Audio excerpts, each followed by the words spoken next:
Hello friends, welcome to my YouTube channel Gyan Ganga.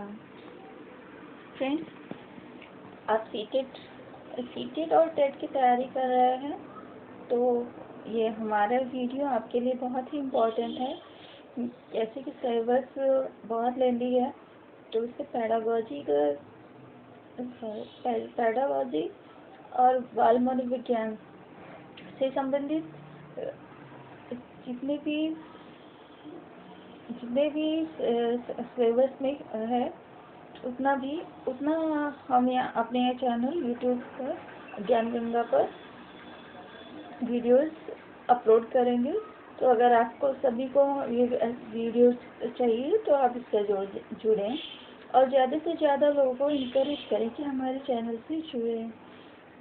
हम अभी अपने चैनल पर टॉपिक वाइज लेके चल रहे हैं और साथ में कुछ MCQs भी सॉल्व कर रहे हैं। फ्रेंड्स, अगर आप सभी को मेरा वीडियो पसंद आता है तो लाइक करें एंड शेयर करें। फ्रेंड्स, आइए चलते हैं अपने टॉपिक पर। आज का हमारा टॉपिक है सामाजिकरण। सामाजिकरण में हम डिस्कस करेंगे कि सामाजिकरण की विशेषताएं क्या हैं, सामाजिकरण के अधिकरण क्या है, यानी कि क्या क्या कौन सी एजेंसियां हैं जिसके द्वारा हम अपने सामाजिकरण करते हैं, और सामाजिकरण के क्या क्या प्रभाव हो सकते हैं। सामाजिकरण के पे आधारित कुछ MCQs भी हैं। तो आइए चलते हैं। सामाजिकरण सामाजिकरण का अर्थ सीखने की उस प्रक्रिया से है जिसमें समाज के बाद जीव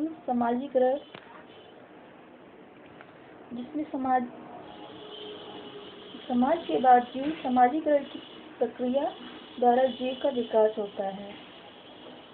कहने का अभिप्राय यह है कि बालक का सामाजिकरण उस क्रिया द्वारा होता है जिसमें जीव जन्म लेने के बाद धीरे धीरे विकसित होता है, धीरे धीरे सामाजिक व्यवहार सीख लेता है।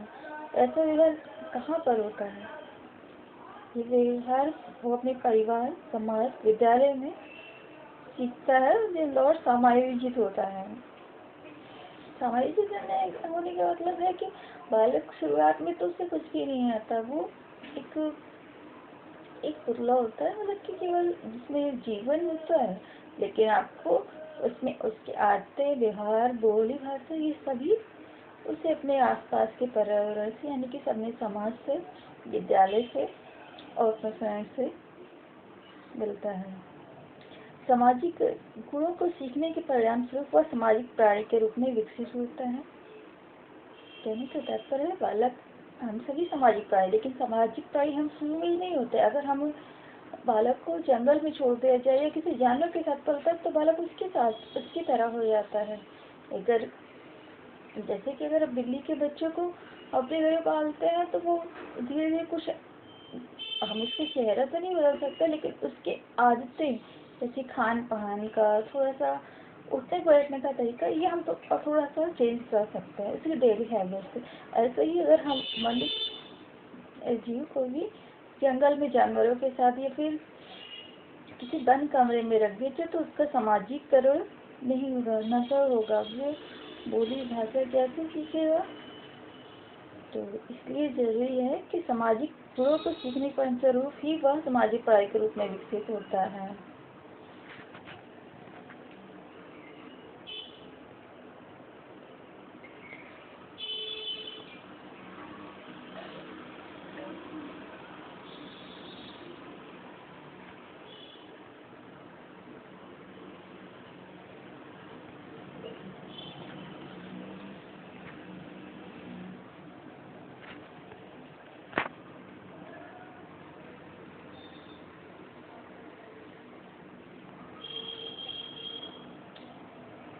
सामाजिकरण की विशेषता, फीचर्स ऑफ सोशलाइजेशन। देखिए, सामाजिकरण सीखने की एक प्रक्रिया है। सामाजिकरण सीखने की एक प्रक्रिया है। व्यक्ति समाज का सदस्य होने के नाते जो कुछ सीखता है वह सामाजिकरण है। कहने का मतलब है कि सामाजिकरण एक दिन भी नहीं होता है, इसकी एक प्रक्रिया, एक लंबी प्रोसेस है जो इंसान जीवन भर सीखता रहता है। तो वे एक समाज के सदस्य होने के नाते जो कुछ सीखता है वो सभी सामाजिकरण है। जन्म से लेकर बालक से लेकर अपने जीवन में, अपने अवस्था में, अपने आचरण में जो भी कुछ सीखता है वो सभी क्या है, सामाजिकरण है। सामाजिकरण किसी विशेष अर्थ तक सीमित न होकर आजीवन चलने वाली प्रक्रिया है। क्या है पर हाँ ना, कि ये बहुत ही लंबा प्रोसेस है, एक दिन में सामाजिकरण नहीं होता है। इसके लिए आपको पूरा जीवन भी लग सकता है और ये आपके मृत्यु के पश्चात ही ओवर होता है। सामाजिकरण अपनी संस्कृति को ग्रहण करने या आत्मसात करने की प्रक्रिया है। संस्कृत का स्वरूप अमूर्त है, इसे सीखकर ही हासिल किया जा सकता है। सामाजिकरण अपनी संस्कृति को, मतलब जिस धर्म में, जिस संप्रदाय में बालक ने जन्म लिया है उसे ग्रहण करने का, उसे आत्मसात करने की प्रक्रिया है। बालक को जब जन्म लेता है, अब देखिए आप कोई बालक अगर हिंदू धर्म में पैदा हुआ, उसके परिवार में भगवान शंकर जी की उपासना की जाती है या दुर्गा माँ की उपासना की जाती है, उसका वो क्या होता है, वो भी बालक भी देखता है कि हमारे यहाँ मूर्ति पूजा होती है हमारी। तो आपको 80-90% तक बालक वही करते जो उनके परिवार में हो सकता है। आप कुछ अपवाद हो सकते हैं कि बालक का उनसे मन नहीं लगता है, तो फिर भी ऐसा नहीं कर सकते कि वो बिल्कुल नहीं करेगा, वो बात में कर सकता है, लेकिन ये है कि वो मानता है। और अगर कोई इस मुस्लिम परिवार में हम गया या फिर किसी ने क्रिश्चियन में आया, तो उस संप्रदाय को, उस धर्म की बातों को वो मानता है, सीख लेता है, ग्रहण कर लेता है। यही सामाजिकरण है। संस्कृत का स्वरूप अमूर्त है, इसे सीख कर ही हासिल किया जा सकता है। इसे बालक ग्रहण कर सकता है केवल सीख कर ही। सामाजिकरण व्यक्त्यात्मक प्रक्रिया है, क्योंकि यह समय के साथ सीख भी बदलते रहती है।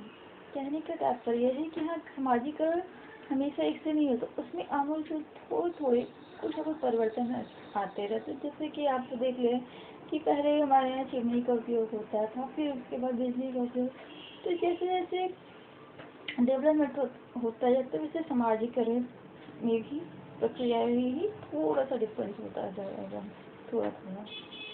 तो उसी तरह बालक भी इसके अनुसार ढलता जाएगा।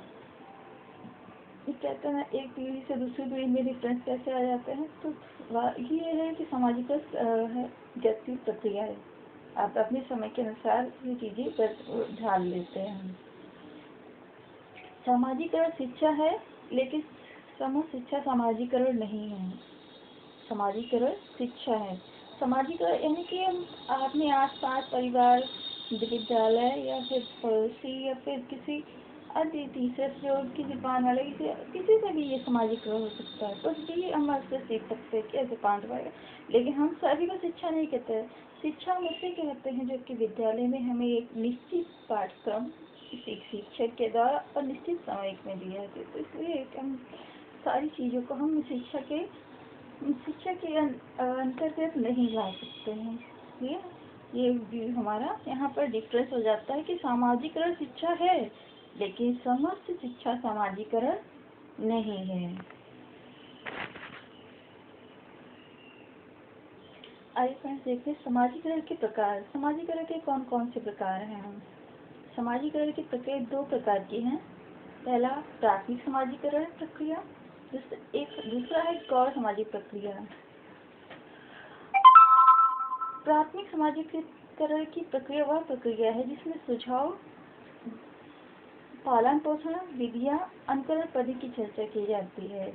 बालक को प्राप्ति के लिए सबसे पहले अपने परिवार में जो भी सीखने को मिलता है, हम उसे कह सकते हैं कि वो प्राथमिक सामाजिकरण है। क्योंकि कोई भी सुझाव देने वाला हमारा सर्वप्रथम हमारे माता पिता, हमारे पूर्वज, मतलब दादा दादी, या फिर हमारे चिंतक हो सकते हैं, जो कि विद्यालय में अभिभावक भी विद्यालय के शिक्षक भी हो सकते हैं। जो कि मैं सुझाव दे सकते हैं। पालन पोषण की विधियाँ, इनके पालन पोषण के तरीका या भी माता पिता, ये सब आप अपने माता पिता से सीखते हैं। माता पिता अपने माता पिता के सब एक सामाजिक रहे की विधि है कि सामूहिक एक दूसरे से ही व्यक्ति सीखता है। अनुकरण की पद्धति की न्याय करते हैं कि अनुकरण पद्धति भी हम ऐसा हम कहाँ सीखते हैं, परिवार में ही ना। हम अपने भाई को देखते हैं, बड़े अपने सिस्टर को देखते हैं, अपने माता पिता को देखते हैं। तो अनुकरण की पद्धति की शुरुआत भी हम सबसे पहला है परिवार में, फिर विद्यालय, फिर आप अपने आस पड़ोस से आते हैं। तो कहते हैं सकता हमें जो भी शुरुआत जहाँ से होती है इसलिए हमें यहाँ प्राथमिक सामाजिक प्रक्रिया कहा जाता है। गौर सामाजिकरण की प्रक्रिया वह प्रक्रिया है जिसमें सहयोग, प्रतियोगिता, संघर्ष तथा तादात्म्यकरण। देखिए अब यहाँ पर आप देखिए गौर सामाजिकरण की प्रक्रिया यहाँ पर है कि जो अन्य है ये आपको सही, पहले आप सीखना, बोलना, चलना, ये चीजें सीखेंगे हम करेंगे।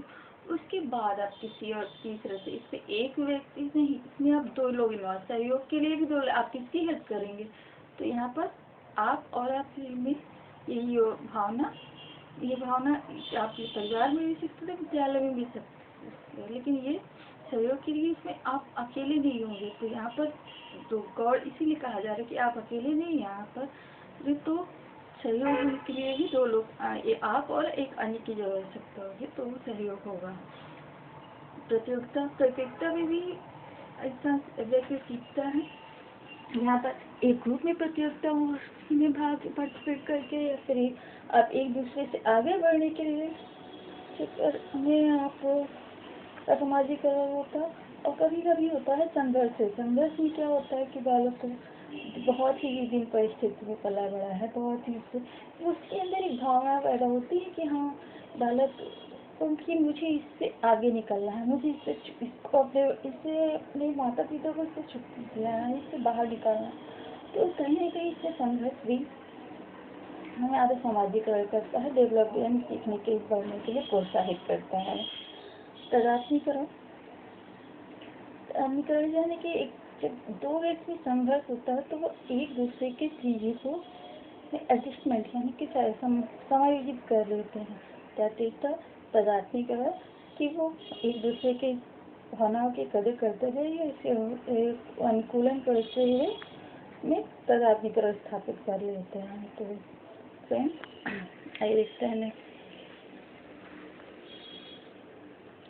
अब देखिए सामाजिकरण के एजेंट्स कौन से वाहक हैं जो हमारे समाज में सामाजिकरण करते हैं।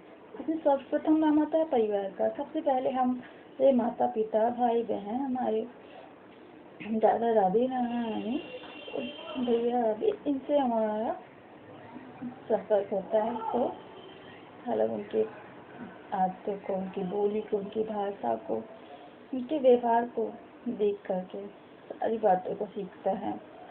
कहा जाता है परिवार नागरिकता की प्रथम पाठशाला है। बालक के और माता उसकी प्रथम परिचारिका यानी कि प्रथम शिक्षिका है।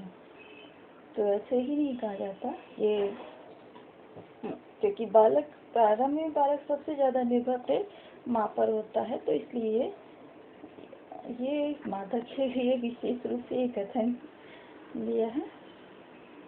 शिक्षा, अब देखिए शिक्षा के द्वारा हम देश के, परिवार के, समाज के प्रति बालक में ऐसी भावना पैदा करते हैं, ऐसी भावना सिखाते हैं, ऐसी बातें सिखाते हैं कि कभी कहाँ लाभप्रद कहानियाँ सुना के शिक्षा पर, और कभी कंपटीशन द्वारा, तो कभी ग्रुप प्ले करवा के, या फिर बहुत से कभी नाटक के द्वारा ही शिक्षा ही बालक में समाजीकरण करती है।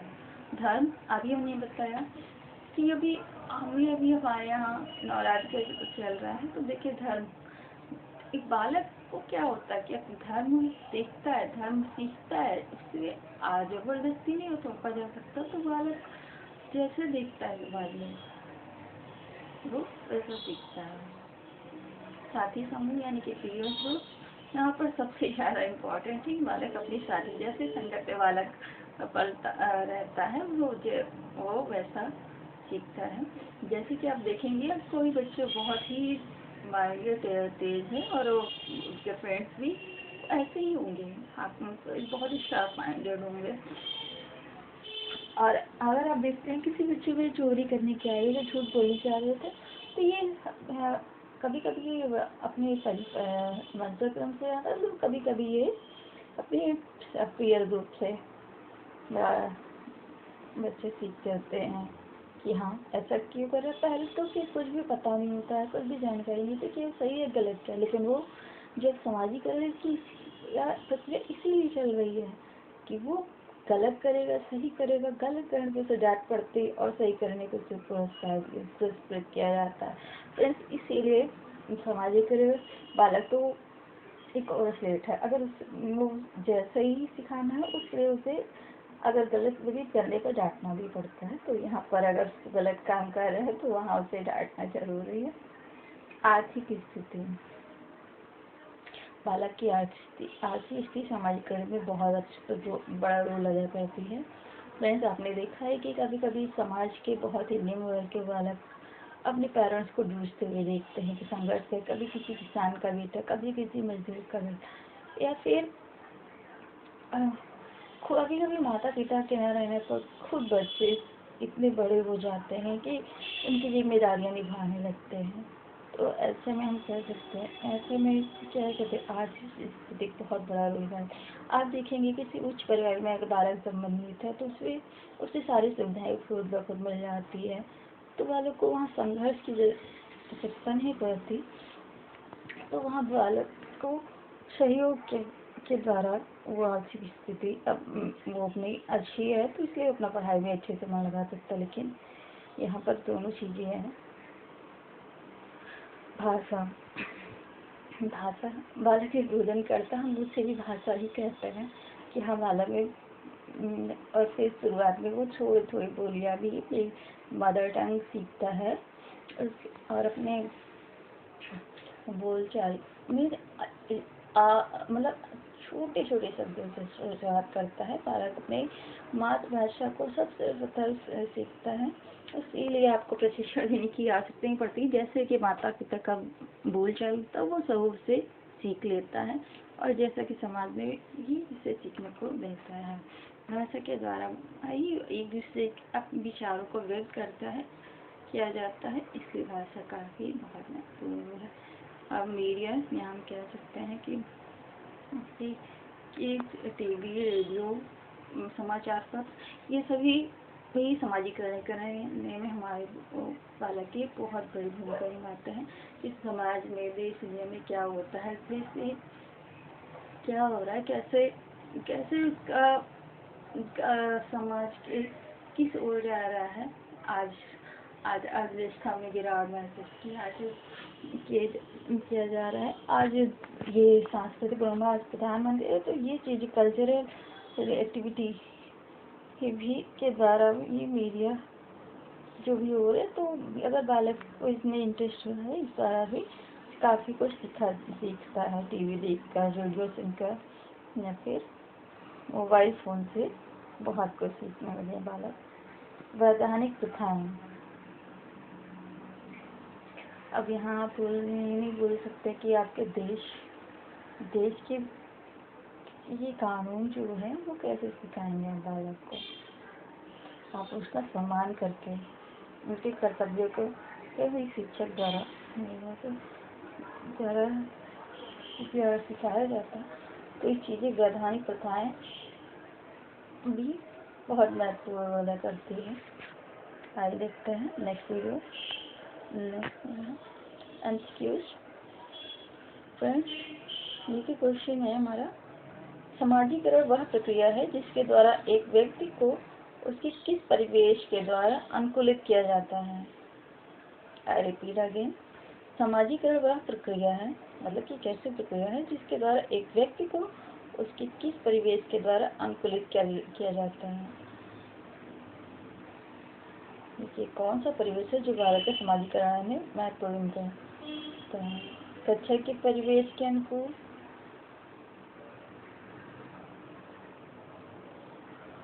सामाजिक परिवेश के अनुकूल, किस परिवेश के अनुकूल मतलब कैसे कि किस लिए तैयार किया जा रहा है बालक को, कहाँ पे इसका समर्थन, राजनीतिक परिवेश के लिए अनुकूलन के लिए या सामाजिक परिवेश के अनुकूलन के लिए।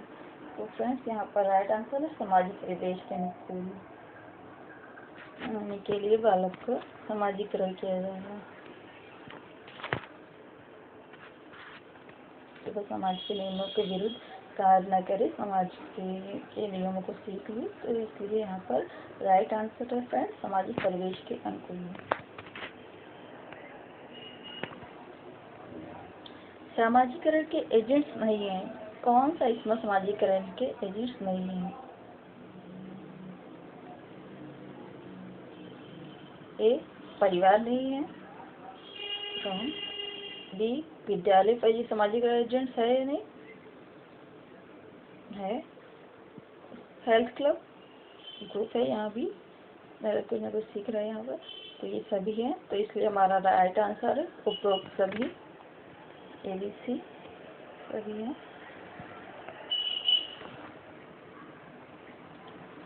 नेक्स्ट क्वेश्चन है, सामाजिकरण वह प्रक्रिया है जिसे बच्चे व वयस्क सीखते हैं। सामाजिकरण वह प्रक्रिया है जिसे बच्चे व वयस्क सीखते हैं, श्रेष्ठ जनों से, विद्यालय से, परिवार से, इन सभी से। अब बताइए कि सब बच्चे और वयस्क किससे सीखते हैं सामाजिकरण? ये श्रेष्ठ जनों से, हाँ। विद्यालय से, जी हाँ बिल्कुल सही है।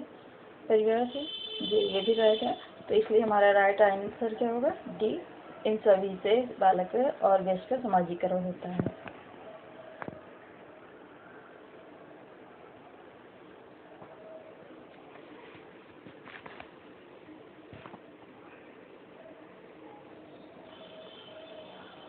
सामाजिकरण की प्रक्रिया में शिक्षक का उत्तरदायित्व है। सामाजिकरण की प्रक्रिया में शिक्षक का उत्तरदायित्व क्या है? सामूहिक कार्यों को प्रोत्साहन देना, सामाजिकरण वातावरण का निर्माण करना, सांस्कृतिक कार्यों का प्रोत्साहन करना, यह उपरोक्त सभी ये सभी शिक्षक का दायित्व है कि सामाजिक कार्यों को प्रोत्साहित करें, सामाजिक वातावरण का निर्माण करें, सांस्कृतिक बच्चों को सामाजिक कार्यों का प्रोत्साहन दे, उपरोक्त सभी है।